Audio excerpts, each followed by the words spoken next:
been so much research that's been done around practice and what the effects are of practice. And as you have reminded all of us many times before, practice doesn't make perfect, Right. practice makes permanent, right? So what we have to do is we have to make sure that our students understand what the purpose of the practice is. You know, there is that thing, as you noted, called naive practice. And naive practice is when you're just doing something by rote. You are memorizing your multiplication tables because your teacher said you had to memorize them.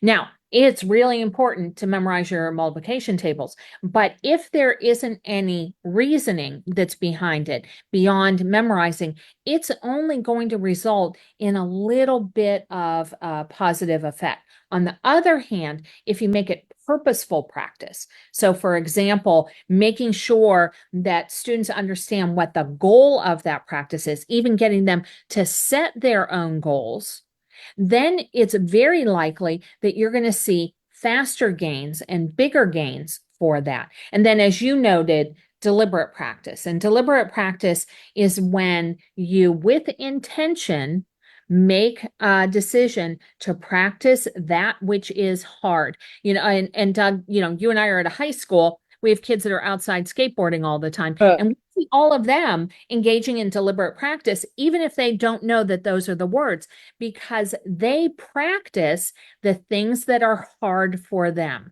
and they're doing them over and over.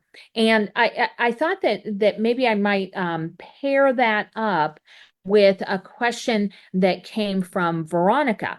And she noted that their school has been moving towards visible learning, and especially they've been sort of centering themselves around teacher clarity, but they're kind of looking for what's next. And so here's my pairing, if you will. Among those signature practices, there are practices that kind of hang together. And I think that when it comes to practice and knowing practice, as well as around teacher clarity, what slides right into the middle of that is students knowing how to drive their own learning, because it really emphasizes especially self-assessment, being able to set goals, being able to monitor one's learning, knowing when it is that you're having difficulty, and knowing how it is to be able to seek the kind of help that's needed as well. I think whether you're emphasizing